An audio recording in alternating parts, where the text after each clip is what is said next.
Good evening, everyone. I am Rufus Bill, and welcome to another edition of Talking To, where this is a weekly show that deals with human interest stories that are interesting, serious, comical, and just informative. And we're so glad that you choose every week to join us to discuss everything on Talking To.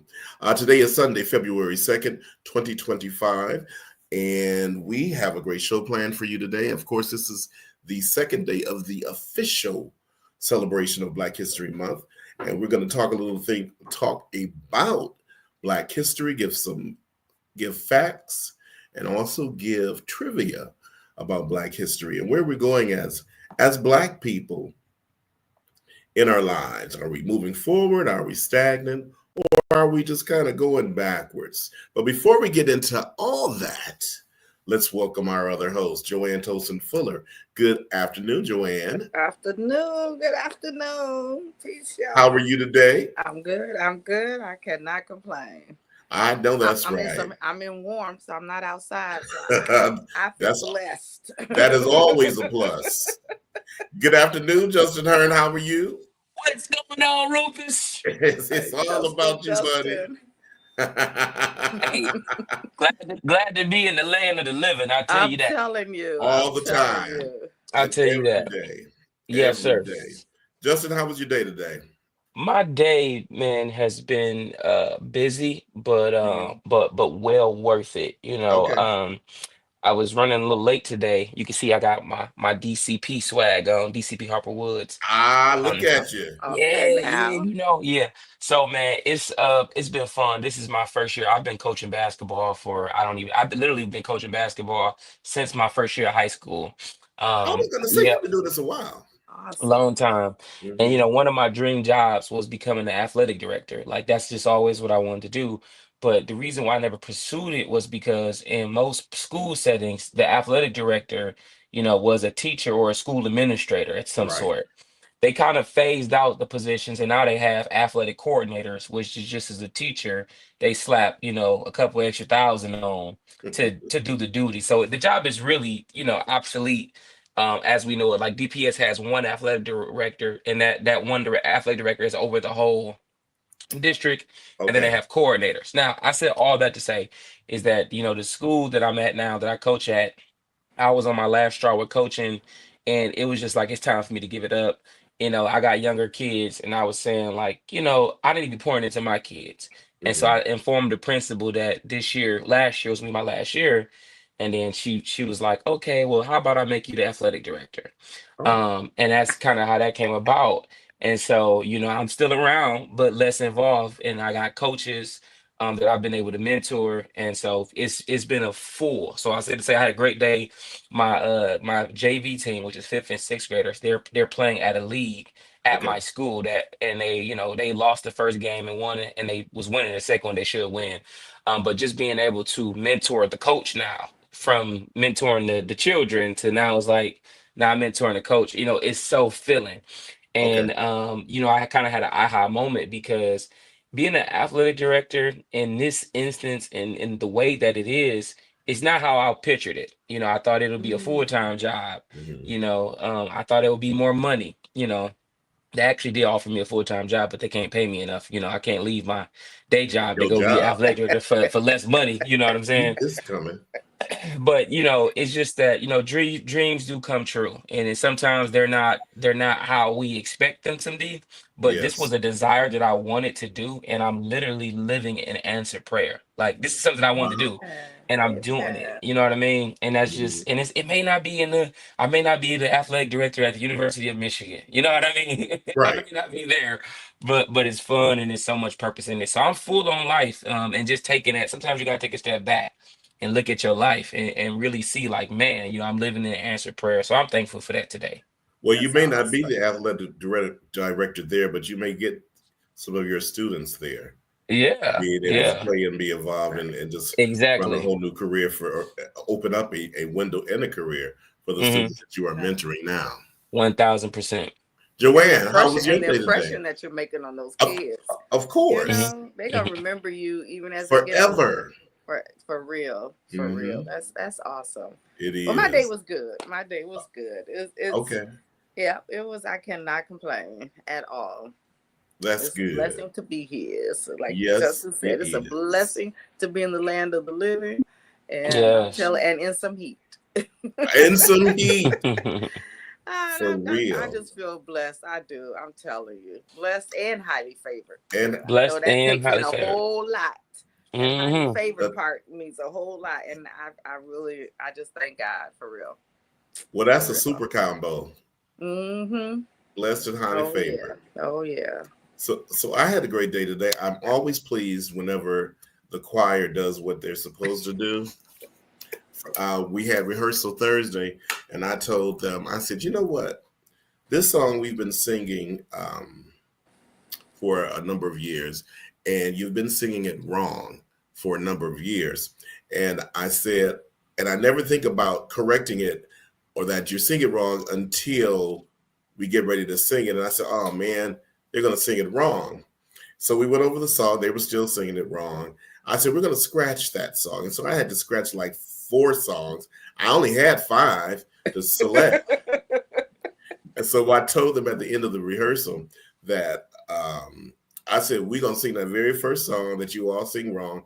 I said, get in wherever you fit in. If it's the wrong note or the wrong part, rather, we just going to go with it. And fortunately, they did do well. It worked out. What out. song is it, Rufus? It's called Sing a New Song. Sing a new song. Sing it unto the Lord. I don't know who sings it. I heard it somewhere, and I picked it up, and I really liked it. Mm-hmm.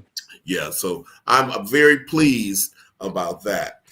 After service today, one of the members came up to me and she said, may I speak to you for a minute privately? I said, oh, Lord. I almost said no, but I said, okay. She moved me, whisked me to the side. She said, how you doing?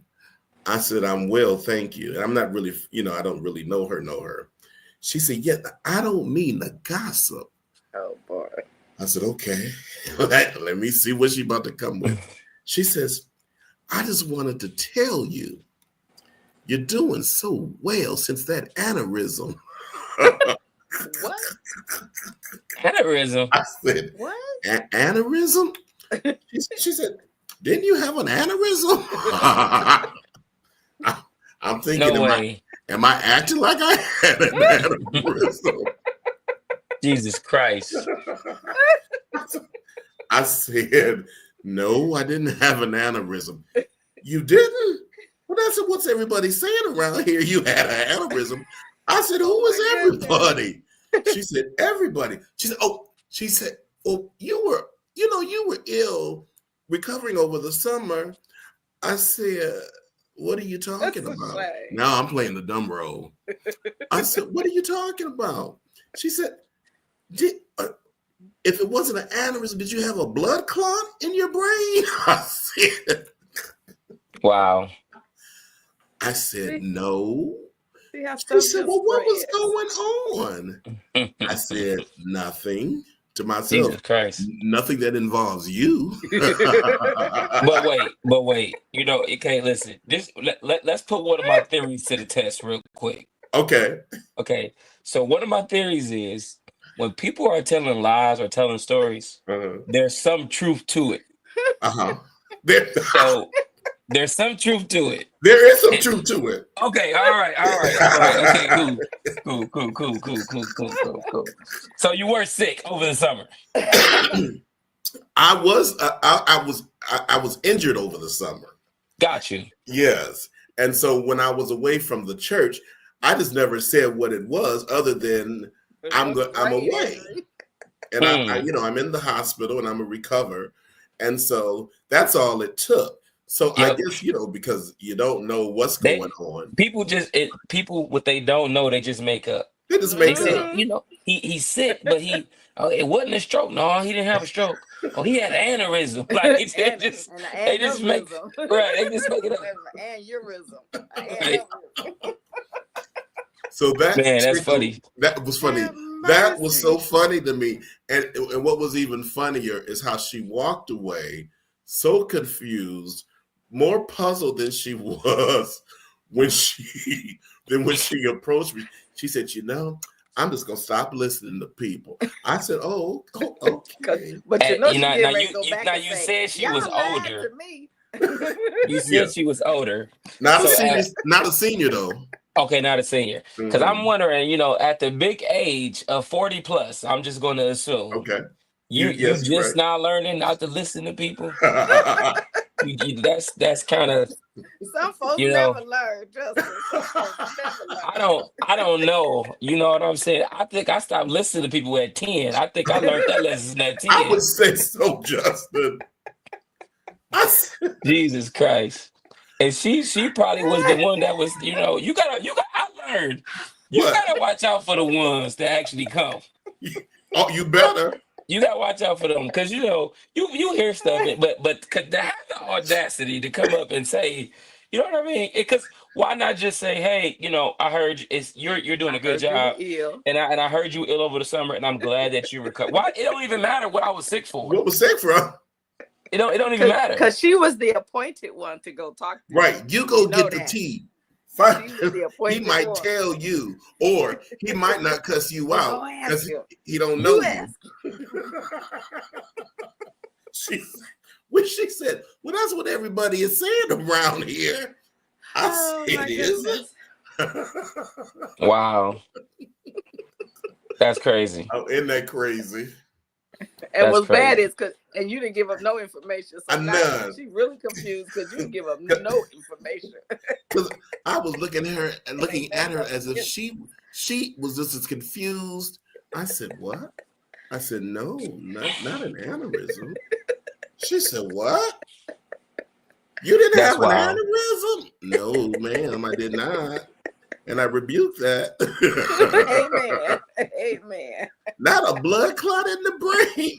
No, I did not have a blood clot in my brain. And then she was just perplexed. But I was tickled with that because it was hilarious. And as she just turned around, it could have been a video. She just turned right around and just walked out the front door. I said, oh, help me today, Father. Mercy. Anyway, so yes. So I'm glad we all had a great comical and funny day. And we were able to laugh about it and to reflect on our day and know that all is well. All is well. Mm-hmm. So we are on the second day of Black History. Yes. And the official day. This February 2nd, and this was started some years ago, and for right now it's being continued, and we're glad, and we are celebrating Black excellence. And I know that we have a couple of things that we wanted to discuss. And before I go there, Joanne, I saw that saw a post you did. Your name means daughter of God. Is that what it says? Daughter of God. Did you see it, Justin? Yes. You didn't see it. You see it. Okay. Yeah. So, oops, you're muted some kind of way. Yeah. So I unmuted you. Or you just muted yourself back. Oh. There you go. Oh, yeah.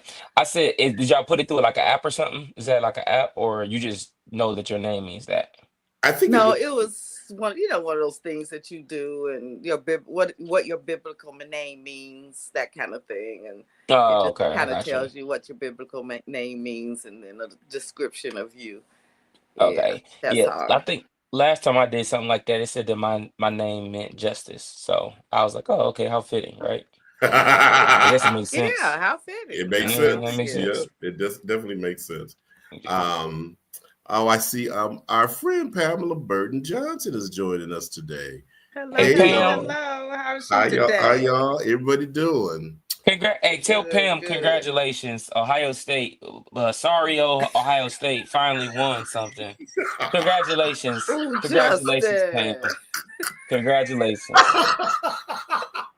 No. She gonna get you. Right, she gonna get me. Get me. They won the national championship, but they didn't beat Michigan. You know what I mean? I don't think that comment she want to put up. Right. Sorry, Pam. It's all love. It's all love. Oh my Lord, Justin, you are silly. Oh my goodness. That is too funny. What your way? Share some of the Black history things that you have for us today. You know what? I'm gonna do one that I did. Actually, I did it last year, and I was talking to someone today. Not today, I'm sorry, last week, and they were surprised because they didn't know. So this is one of those little known facts that a lot of people don't realize. That, and it's somebody we all know, Martin Luther King Jr. Okay. Mm-hmm. But that his actual name when he was born was Michael. That's his actual birth name, is Michael Luther King. And but his dad, who was also, we know he was a minister, but his dad went to Germany and he wanted to study Martin Luther religion, right, in Germany. And so he was so impressed with Martin Luther, who we know was a biblical scholar and all of that. He was the Lutheran so Church. Yes, right. See, Justin knows. A lot of people don't know. See, but he was and he founded the Lutheran Church. And Martin Luther's father, and his name was also Michael. And so he was so impressed with his studies that he did, his biblical studies that he did in Germany, that he came back and changed his name and Martin Luther King, or Michael Luther King Jr., to Martin Luther King Jr. And Martin Luther King Jr. was 2 years old when his dad changed his name to Martin. But they both were born Michael Luther King. And so that's just a little known fact that a lot of people don't know, that his birth name is actually Michael, not Martin. Interesting. Yeah. You talk about some fandom. That's kind of crazy. It's kind of creepy to me. How so? Because that's like me saying, man, I came to America and I saw this guy. He was big and black, and he was saying, "Get ready, get ready, get ready, get ready." You know what I'm saying? And man, his biblical teachings were so profound that I'm going back home and I'm changing my name, son's name, who's a junior, to TDJ. Like, come on, what was? That's some crazy fandom stuff right there. I mean, that's just kind of had me scratching my head a little bit. That's just kind of weird. It's kind of weird. That's weird for you. And then what's crazy is, see how the Bible talks about not creating false idols or something like that. But that's creating an idol. You went to change your whole name and your son's name. You wasn't enough. You had to do more. That's a little strange to me. I wonder how long did it take Michael Jr. to get adjusted to his new name, Martin?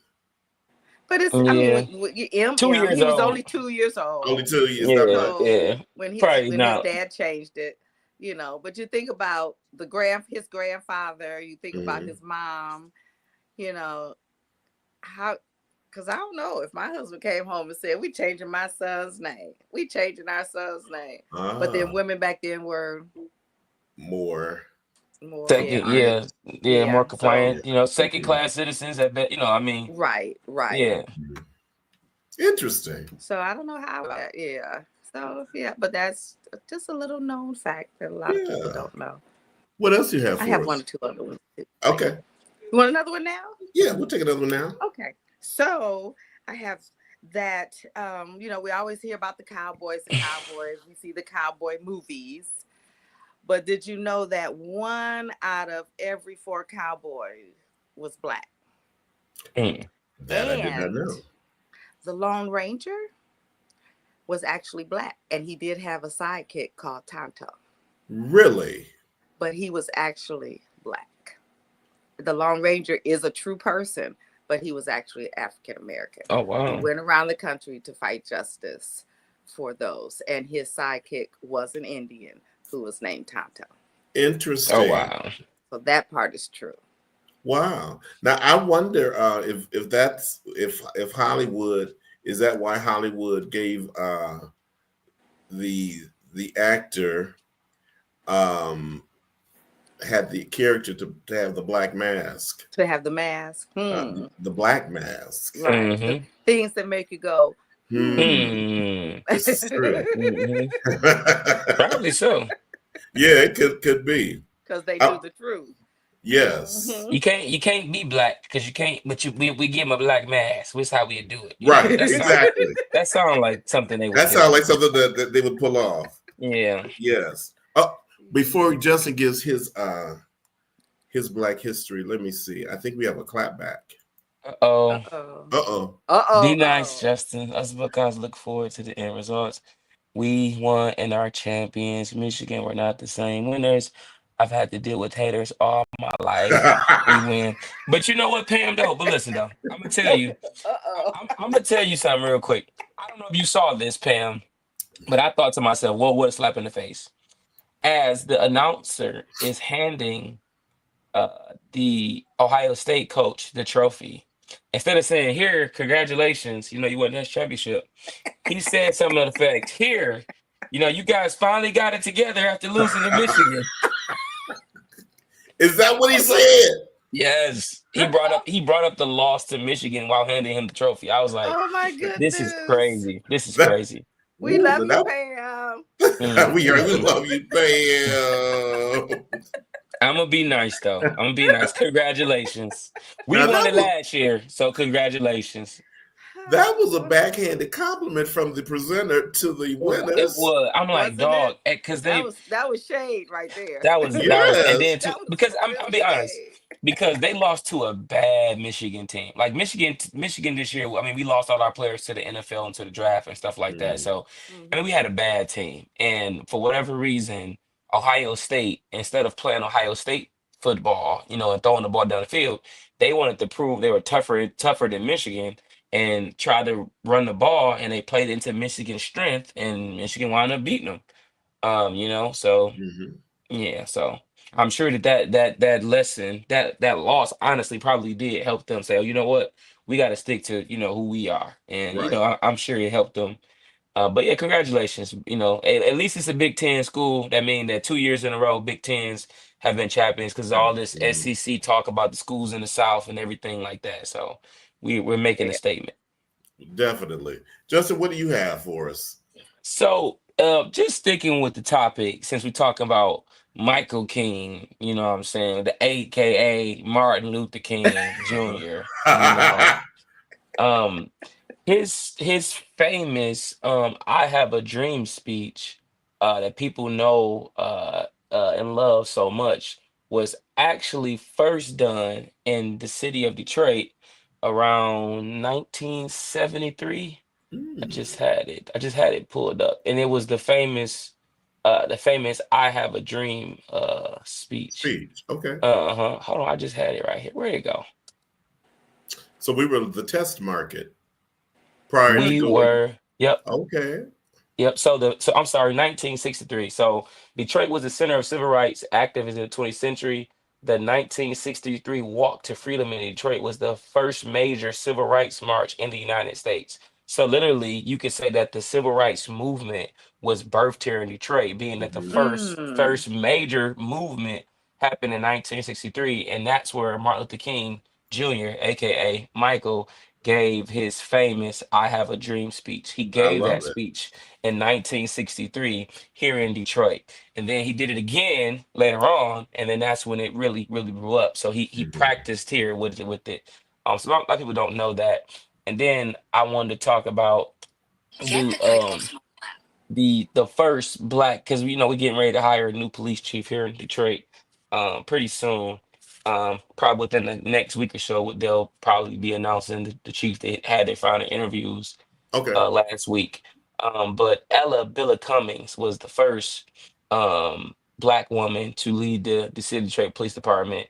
And not only is she was born actually in Japan, to Army parents and stuff like that. Didn't know that. Yeah, so she was the first black chief and she served from 2003 to 2008. So she had a good run here, as the chief of police, and she retired in uh, September 4th of 2008. And currently, she still practices law here in the city. She's a lawyer here in the city, Right. and Okay. yep, she does a lot of like probate, different stuff with probate courts and stuff like that. So she's still around, and she was the first Black woman to serve as chief of the great city of Detroit. I had an opportunity to interview her after Really? she became Oh my goodness. the police chief. Mm-hmm. Very, very refined woman. Mm. She was completely different from what I expected her to be, because I know she was about business, but her exterior was very feminine, or at least on the meeting that I had with her. Very poised, very knowledgeable, and very smart, as most attorneys are. Mm-hmm. Yeah. So it was quite an honor to be able to interview her.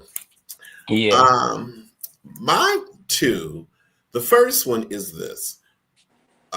When I worked at WQBH Radio, and that was owned by Martha Jean, the Queen Steinberg, we were the first radio station in the world to broadcast live from the Rock and Roll Hall of Fame in Ohio Museum. Awesome. Yes, we were. And so when they were selecting radio stations, we were the ones.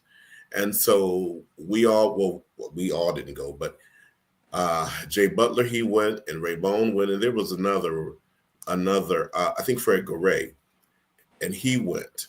But what was odd, she didn't go.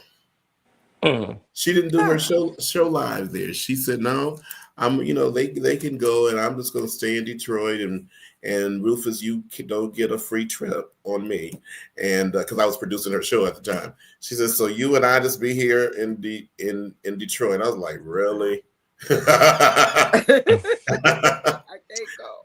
Right. I was pouting and all of that. But she said, you'll get over it.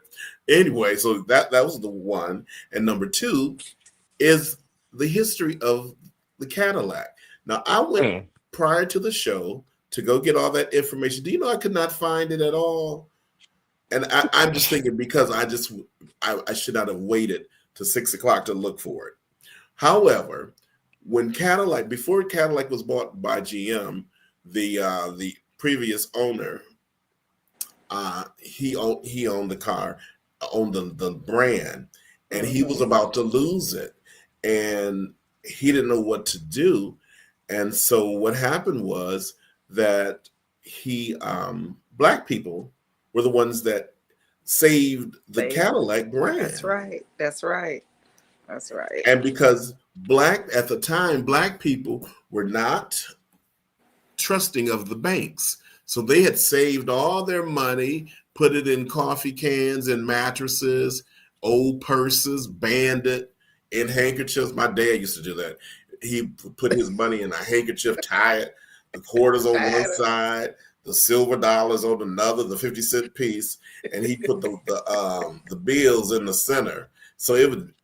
I said, I know that's a Southern thing, but anyway, that's what African Americans did at that time, and they were the only ones that were able to go pay cash for these cars, and that's what saved the Cadillac brand. And after that, and that inflection of all of these people, especially Black people, driving around in these Cadillacs, it got the attention of GM, and then they approached the then owner and said, we want to buy this. And I guess he was like, what you're offering and what I almost lost, sold.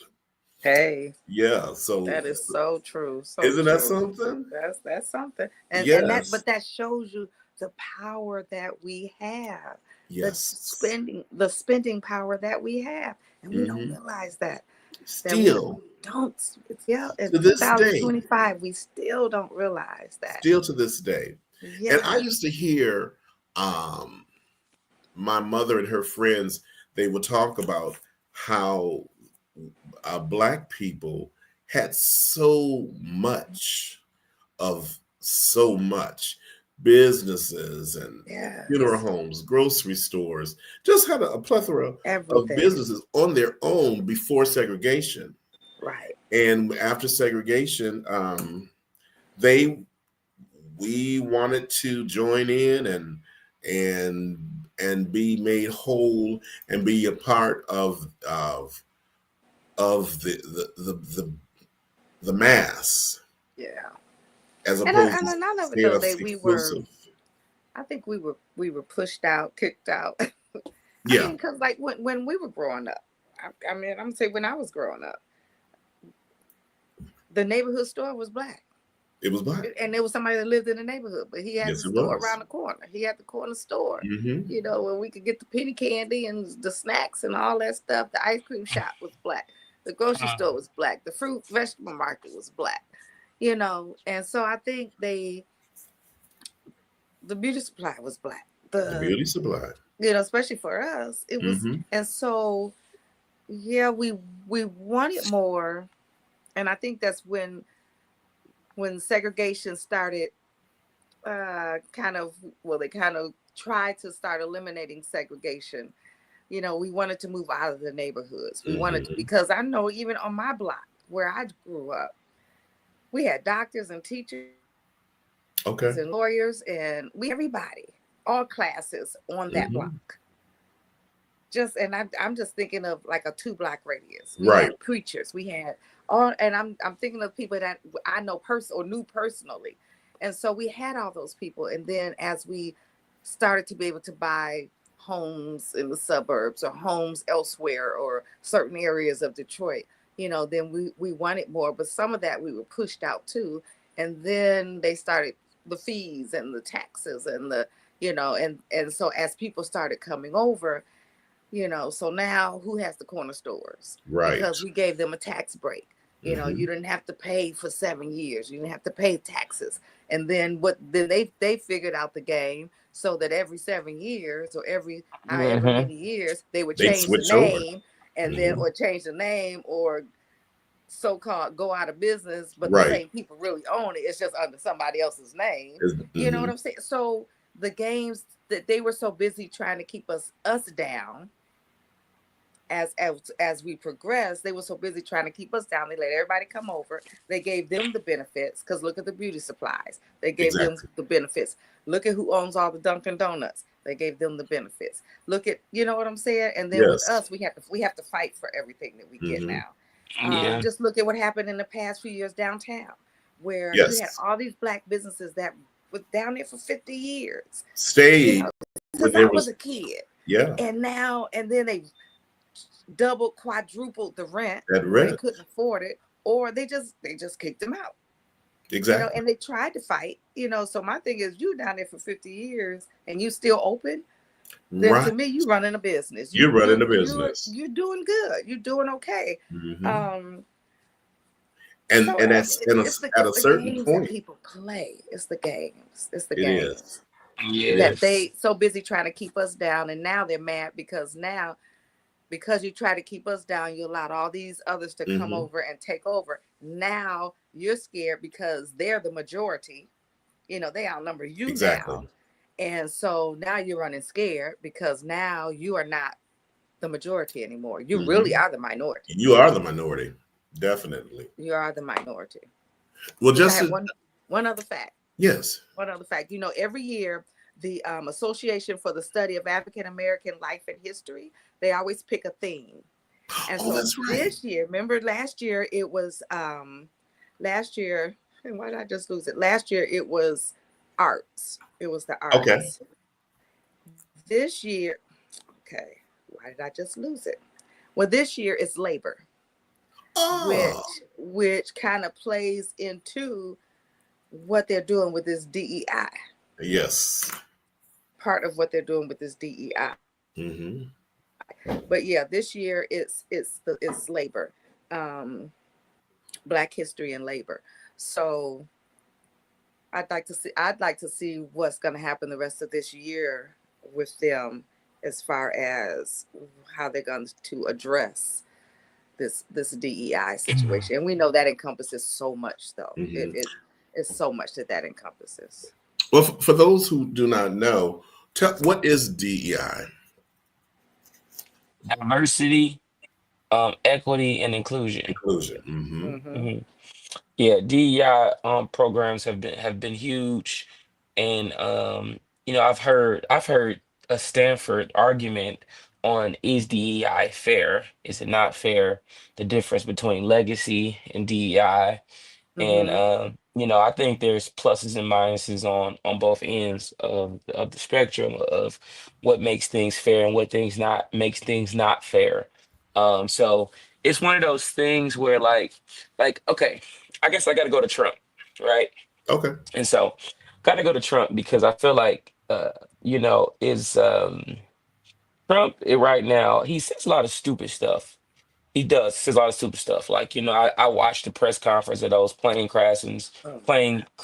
I'm not even gonna get onto that. We can have a whole show about the conspiracy theories about that. But he got on there and he blamed it on DEI, right? So this tragedy happening because, they've hired, people with disabilities to be traffic controllers and and all those stuff, which is crazy.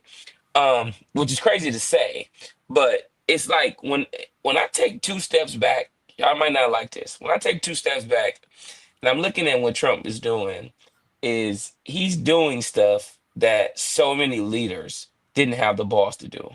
Okay.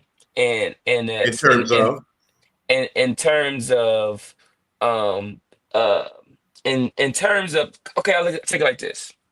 If you look at the way of the world, we're going into this liberal state, meaning that everybody is carefree, do what you want to do, be who you want to be free. There's no kid, there's nothing wrong if you think is all it is how you feel. So you can be Jim today and you can be Joanna tomorrow. You can be, for this tomorrow and not for it tomorrow. Go how you feel, fly by the seat of your pants. And when you think about, that way of doing things, it becomes very damning. It becomes very damning to society and to a world. And I'll make case in point is that as it relates to the alphabet community, when people say, you know, I'm, refer to me as them, they, and I'm no longer a he or she, or I was born. When you get into all of that, and you start to push this envelope, and then when you say, okay, we're gonna let this be, we're gonna let people refer to themselves them, they, then what happens when somebody says, I'm attracted to kids? Like, no, I'm in love. I'm in love with an 8-year-old. Mm-hmm. Not so. What's really the difference? And so Trump is kind of saying, "Hey, no, there's objective truth." And with objective truth, I believe that he's making some decisions that people are hard to digest, that are hard to swallow, and it's only because we're looking at the world through the wrong lens. Like, for example, going back to this, so something that he's trying to do is he implemented this band. I think it's called the birth. I don't know. I can't think of the name of it. The birthright, the birth, whatever.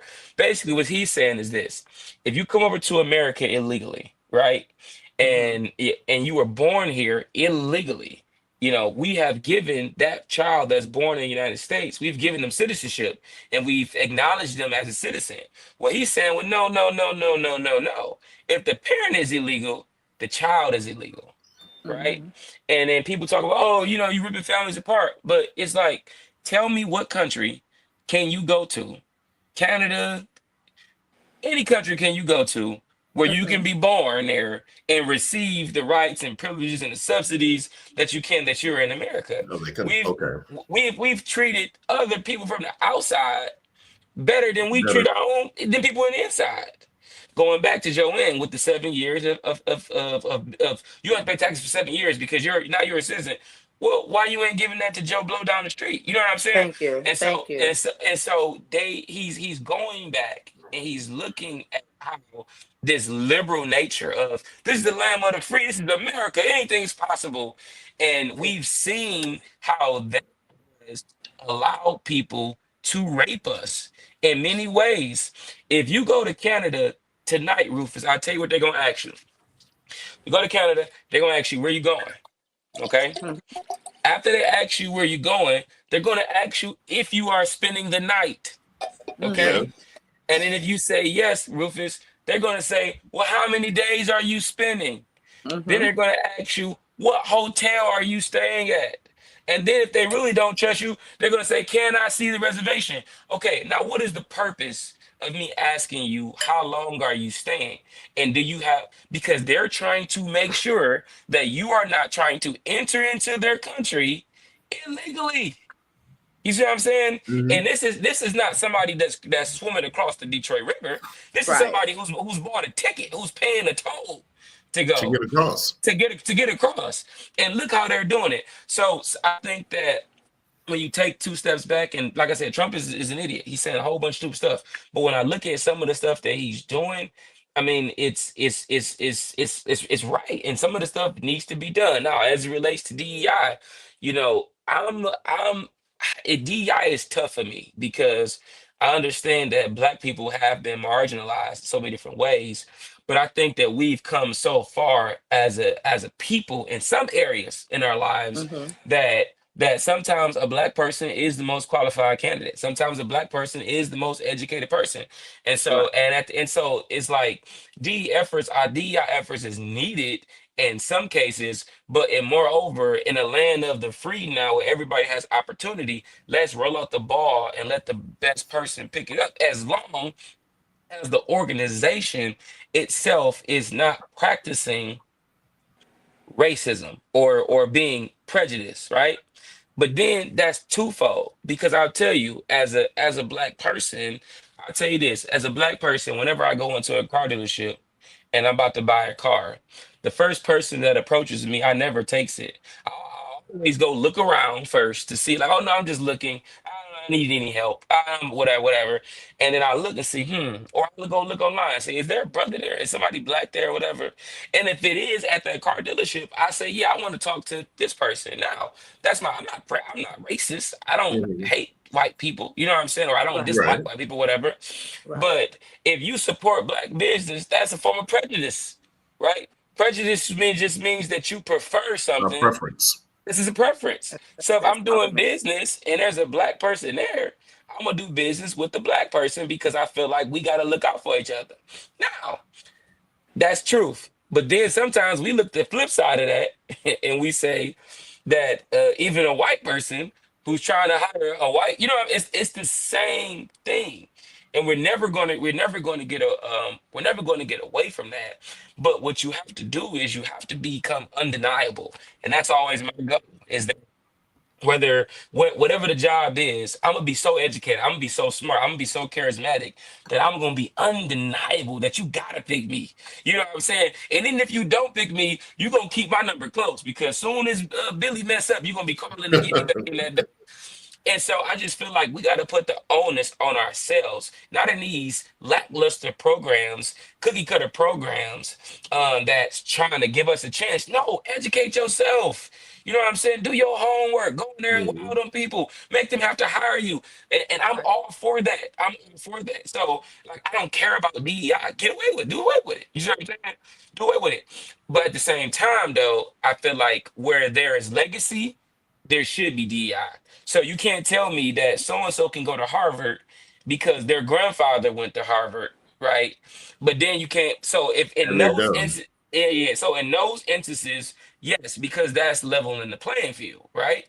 But in instances where there is no legacy, then just go be the best person.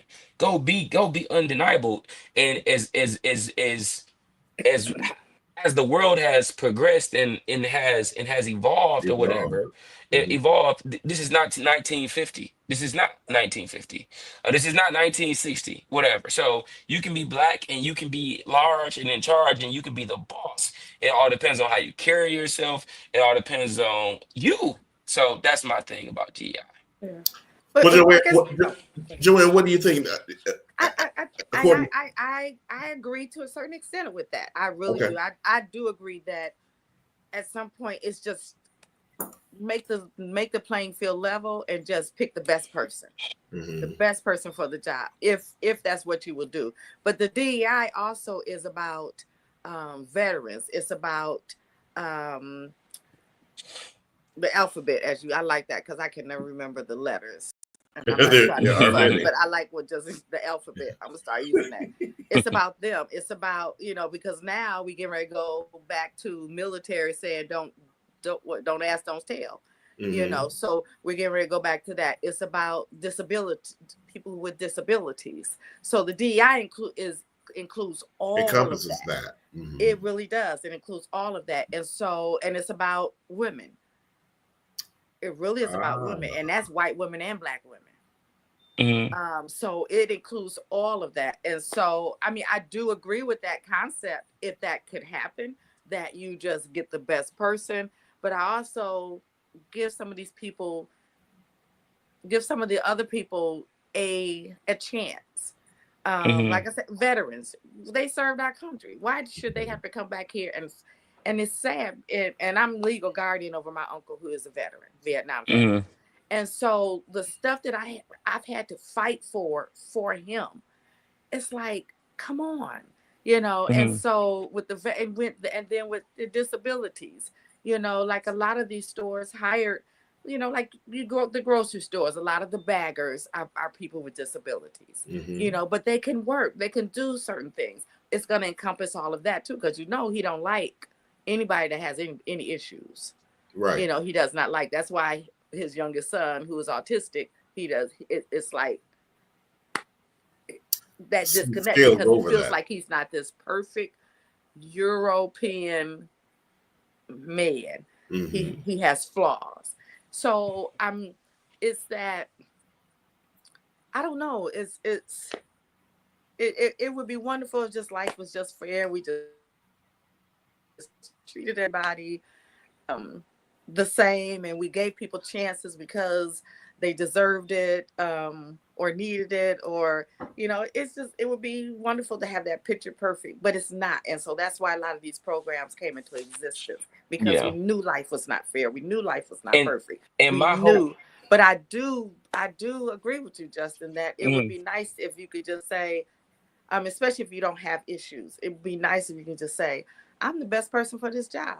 I'm more qualified. I'm more this. I got the education. I got this. I got that. I'm the best person. And they would go with that. Well, I agree with that. I also think what should be in place, if these programs are removed, there should be some type of check and balances. Not just take it away and then you're on your own. Not for people who are able and physically able and mentally able to stand on their own. But as you say, for someone who's a veteran or someone who may be physically challenged, I don't think it should be, it would be fair to say, well, this is your plight. We don't have a program for you, so go to the church, or let your family take care of you, or whatever the reasoning would be. Now, with checks and balances, then that comes in. What comes into play is, well, who is the person that would benefit, or who would benefit from the check and balance, or so everything is very sticky. And we as African Americans, we're very, I don't want to say sensitive, but we're always looking out our side eye. What they pulling, what they doing. You hear that's that? Because of history. That's because of history. We have been programmed and to think that way. So whatever is going on, I think it is up to the administration to say, well, if we do that, how can we do this? Do you remember it was somebody in office, Joanne? I don't know, Justin, you may not. I don't know if you remember or if you ever heard. He was something, and his sister was gay. I see his face. He had a lot of hair. and he was a politician, and so he was talking about all of these things against the the alphabet community, but he didn't know his sister was gay until she came out, and then he was stunned, and then he was thinking, okay, well, forget what I really said. Then he had, he wanted to change everything because then it affected him. And when things don't affect you, you act differently. You behave differently. Newt Gingrich is his name. And his sister, I think his sister's name was Candy. And so, because, well, maybe I don't have this, or someone doesn't have that, then we can do this. Yeah. And we just have to be, the administration has to be conscious of that. And what they do. And as the American people, we need to hold our local state reps and to represent us and say, look, even if it doesn't have an effect, say something. Right. My hope is that these programs have been in place for over 8 years now. So my hope is that people have understood what DEI is and what it's all about. And I can count in the organizations that I've been a part of, I've seen DEI bring conversation, or now there's a day, jobs celebrate Women's History Month. They celebrate, like, all of these efforts now in that DEI has done should be rooted and grounded in the organization now, regardless if they have a D. Away. No, well, you can't really that's nothing to take away, because if I work for Chrysler and we've been doing DEI and we have a women's month, and on the first Friday we do picnics for women, we've been doing that, whatever, that should be embedded into my culture. So I feel like the onus is always on the organization, and that's what I don't like about this, is that the onus is on the organization, not the government, right? So if you have an organization that doesn't care about diversity, equity, and inclusion, then maybe everybody should stop working for that organization. You know what I mean? Like, maybe you shouldn't work there. Well, I say that too. You know what I'm saying? So it's like, don't work there. But hopefully these programs have been embedded enough, and people have seen that how DEI programs have enhanced the morale and the work different thing in the work environment and stuff like that. So so this is how you see if it's really worked. The only way you can test it to see if it really works. And I just hope that organizations have has this stuff embedded in their DNA, and then you can move on, because you don't need but you see organizations, they do stuff so they can get certain federal funding. So maybe if you hire a DEI, maybe the government was throwing you this type of money. So I understand what said organization says. Exactly. I get that. I do. That's true. Yes. Because we're no longer going to be getting that money. Can you guys hear me? Go ahead. Yes, we can. You just went out. I can't hear you for some reason. We're no longer going to be getting that money. So, I understand, like Target was one of the big ones that, said they was getting rid of everything DEI. They were putting black businesses in their stores and their shelves, whatever. And people look at that like, oh, screw Target. It was like, no, you don't understand. Maybe they were getting a certain amount of funding. Maybe they were helping those people out, and they were using money that they're no longer going to be getting. So now it's not the fact that I'm getting rid of DEI, it's that I no longer have the money to do that anymore. You know what I mean? And as a business, I got to run a business. I don't care about your fitness. We sell product. If you want the product, come do it. Come buy it. If you don't, go on about your business. Well, I agree. Before we go, you have let me see, Justin, you have a message. Where did I see it? It was here. Okay. That's from. Oh.